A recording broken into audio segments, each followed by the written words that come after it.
Entendes o que estás lendo? O podcast que te leva através das páginas da Bíblia. Livro por livro. Capítulo por capítulo. Uma exposição bíblica emocionante.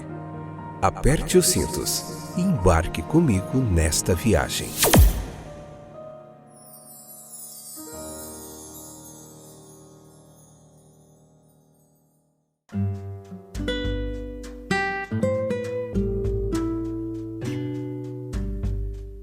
Olá, estou de volta para mais um episódio fantástico do podcast Entendes o que estás lendo.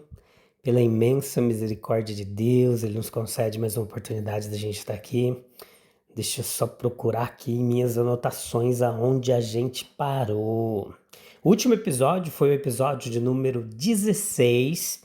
Hoje é o episódio de o capítulo 17, episódio de número 919, 11ª temporada. Seguimos firmes no propósito de fazer capítulo por capítulo da Bíblia Sagrada. Nessa 11ª temporada, estamos aqui no livro de Josué. Tem sido uma jornada de muito aprendizado e edificação pela poderosa palavra de Deus. Esse livro vai até o capítulo 24. Estamos mais perto do fim do que quando começamos. Depois do livro de Josué, a gente vai para o Novo Testamento, fazer Romanos, capítulo por capítulo. E vai ser uma jornada também fantástica, eu espero você lá. Mas antes disso, a gente continua aqui. Hoje vamos falar um pouquinho dos direitos da mulher, o que a lei mosaica dizia a respeito disso, e o que nós aprendemos hoje, no momento de tantas leis que procuram dar um pouco de proteção e dignidade para as mulheres que sofrem tanta violência, tanta dificuldade de desrespeito por muitos homens que não aprenderam como se conduzir, como lidar com as mulheres. O que a Bíblia Sagrada nos ensina? No capítulo 17, leia lá, versículo 3 e 4 especificamente. Pois a Bíblia nos diz que as mulheres têm direitos que os homens constantemente lhes negam. A justiça da lei mosaica, os justos privilégios concedidos às mulheres no Estado de Israel contrastam favoravelmente com a injustiça, a justiça quase universal, que marca as relações históricas entre homens e mulheres. Em nações mais bárbaras, as mulheres são obrigadas a realizar os trabalhos manuais mais árduos que existem. Em nações semi-civilizadas, são mantidas na ignorância, na ociosidade e no isolamento, por causa de ciúmes, muitas vezes. Agora, em nações mais avançadas, também são prejudicadas por restrições sociais desnecessárias que as impedem de desfrutar dos seus direitos como seres humanos, especificamente. E essa injustiça pode ser atribuída, primeiro, à força bruta superior dos homens. Segundo, a natureza naturalmente reservada da mulher. E a terceiro, há um sentimento falso que desonra a verdadeira modéstia. Até agora, metade da raça humana assumiu para si a responsabilidade de determinar a posição e o destino da outra metade. As mulheres têm sido tratadas como se os homens conhecessem seus direitos e capacidades melhor do que elas próprias os conhecem. Veja, é no mínimo justo que as mulheres tenham alguma liberdade de escolha, alguma oportunidade de provar suas capacidades no mundo. Mas é extremamente irracional afirmar que elas não possuem certas capacidades, enquanto os homens fecham zelosamente todos os canais pelos quais elas poderiam provar a existência dessas capacidades, colocando-as em prática. Os princípios bíblicos exigem justiça para as mulheres. Números 27:8, nós vemos essa exigência pela lei. E é ainda mais plenamente exigido pelo cristianismo. Os privilégios espirituais do Evangelho estão igualmente disponíveis para homens e mulheres. A exaltação da mulher é um dos frutos mais benéficos do Evangelho. Leia lá Mateus 26:13, Lucas capítulo 10, versículo 38 ao 42, Filipenses capítulo 4, versículo 3. Sabemos que sempre haverá diferenças essenciais entre as trajetórias de homens, mulheres, em muitos aspectos, devido às diferenças fundamentais em suas naturezas físicas, mentais. A justiça não exige que todos recebam os mesmos privilégios e desempenhem as mesmas funções, mas sim que haja equidade nessa distribuição. O exercício dos direitos pelas mulheres implica na obrigação de deveres correspondentes. O dever corresponde ao direito. A extensão dos direitos aumenta a obrigação dos deveres. Se as mulheres obtiverem maiores privilégios, por justiça, serão chamadas a assumir maiores responsabilidades.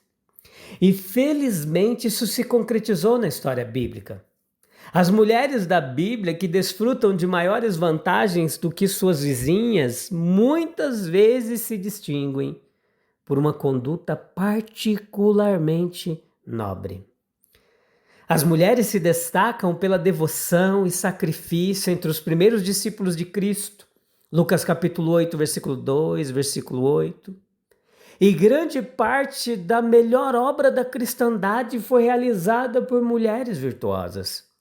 Há muito trabalho a ser feito pelas mulheres na igreja hoje.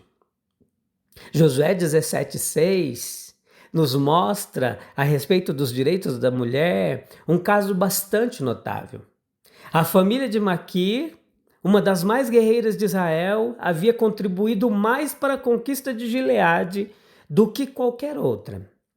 E, consequentemente, uma grande parte da terra lhes fora a destinada. Veja, aconteceu que em um ramo da família não havia um único filho homem. Apenas 5 mulheres representavam um patriarca guerreiro. Então elas apelaram a Moisés com a energia herdada de seu grande ancestral para impedir que sua propriedade fosse transferida para fora de suas mãos. Aparentemente, essa foi a última causa apresentada a Moisés antes de sua morte. O grande legislador aproveitou a ocasião para criar uma lei geral aplicável a todos os casos semelhantes.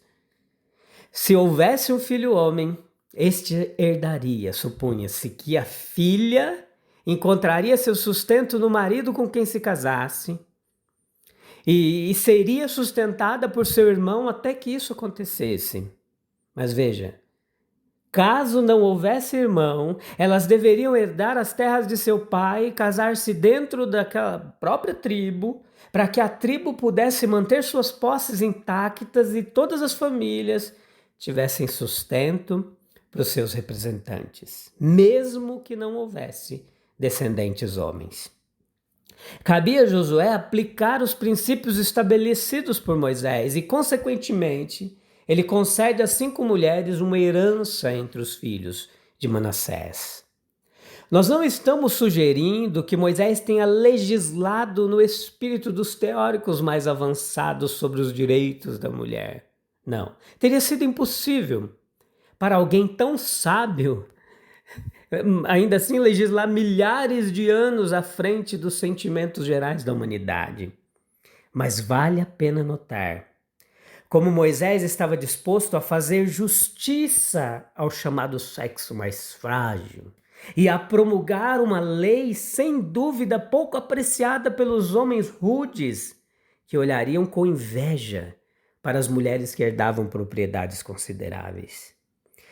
Isso levanta a questão de até que ponto Moisés teria concordado com as opiniões daqueles que defendem que homens e mulheres devem estar em pé de igualdade perante a lei. Mas nós podemos apenas sugerir brevemente a resposta a essa questão. Toda mulher, sob a legislação mosaica, tinha mais ou menos sustento suficiente. A porção dupla do primogênito era, segundo o costume do Oriente, destinada principalmente a que ele pudesse sustentar sua mãe viúva e suas irmãs solteiras. Quando o casamento se tornou universal, uma provisão temporária desse tipo era tudo o que se exigia. E onde a terra não era riqueza, mas apenas o material do qual ela podia ser extraída, não nos surpreendemos com a lei que dividia a terra após a porção dupla do filho primogênito igualmente entre os demais filhos.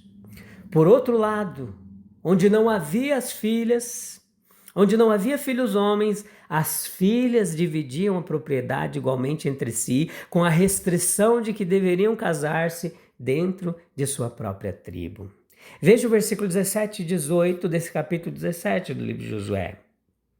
Então Josué disse às tribos de Efraim e Manassés, os descendentes de José: uma vez que vocês são tão numerosos e fortes, receberão mais de uma porção. Versículo 18. Os bosques na região montanhosa também serão seus. Abram todo o espaço que desejarem e tomem posse de seus limites mais distantes.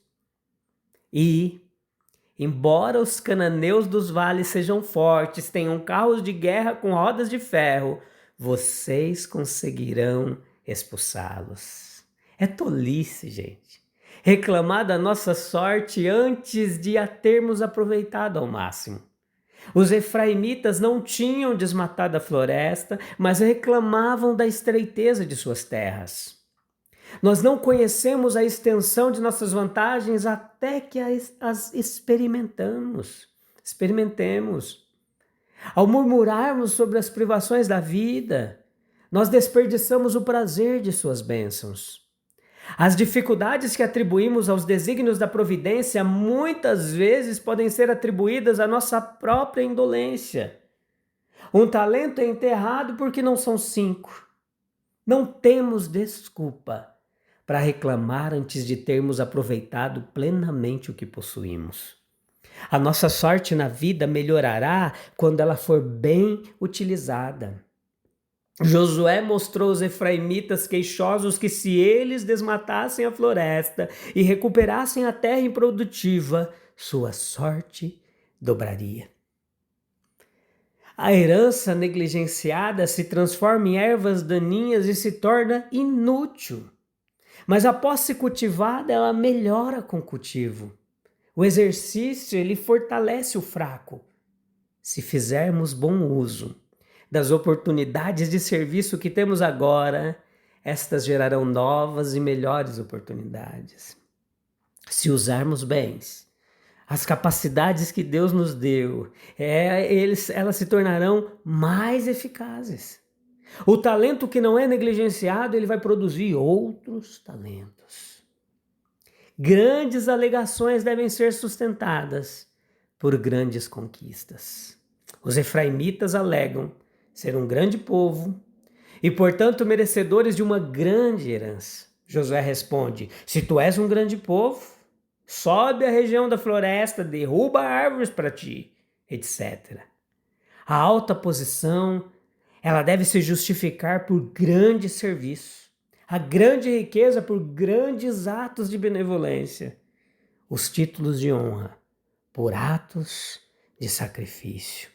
O dever, ele é proporcional à capacidade. Quanto mais vantagens reivindicamos, mais obrigações nós vamos receber. O melhor direito à posse é tê-la obtido através do esforço de nossas próprias energias. Josué, ele exorta os efraimitas a aumentarem sua sorte, exercendo sua bravura ao exterminar os cananeus e sua diligência ao derrubar a floresta. É indigno buscar favores pessoais para garantir uma posição no mundo que não conquistamos por trabalho. Josué, ele pertencia à tribo de Efraim e os efraimitas parecem ter esperado favores por esse motivo, mas em vão. É fraco depender da interferência paternal do Estado quando a nossa própria força deveria obter os nossos direitos. É errado esperar ociosamente por uma intervenção providencial em nosso favor. Deus nos dará nossa herança, mas devemos conquistá-la, cultivá-la. Ele nos ajuda quando fazemos o nosso melhor, mas nunca para justificar nossa indolência. A justiça de Deus, ela não ignora nem oprime. Ela equilibra direitos e deveres e honra a dignidade de cada pessoa e chama todos à responsabilidade. As mulheres, ao longo da história bíblica, elas não apenas receberam direitos, mas também responderam com fé, coragem e serviço. Da mesma forma, cada bênção que recebemos exige de nós esforço, fidelidade e disposição para cultivar aquilo que Deus já colocou em nossas mãos. Reclamar menos, agir mais é o caminho de quem compreende a providência divina. Pense comigo, se Deus já nos concedeu recursos e oportunidades, por que ainda insistimos em reclamar antes de utilizá-los plenamente?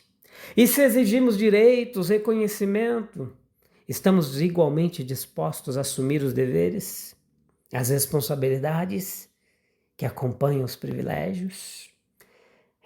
Nem sempre a gente pensa nisso. Vamos orar? Encerrar mais um fantástico episódio. Eu te encontro no próximo 17, capítulo 2, para a gente poder meditar mais um pouquinho nesse texto fantástico da palavra de Deus. Leia o capítulo, depois vem para cá, reflita com a gente, que eu tenho certeza que Deus vai abençoar seu coraçãozinho. Senhor Deus, a gente sabe que Tu és justo, soberano. Nos ensina a reconhecer com gratidão tudo que o Senhor já nos deste. Dá-nos um coração diligente, que não murmura, mas trabalha, que não se acomoda, mas desenvolve os dons recebidos. Ajuda-nos a viver com equilíbrio, exercendo nossos direitos com sabedoria e cumprindo nossos deveres com fidelidade. Assim nós seremos instrumentos de justiça, honra e serviço para a Tua glória. Amém, amém, amém. Já é demais, com grande satisfação que a gente encerra mais um episódio. Deus abençoe e continue abençoando grandemente sua vida que já é abençoada.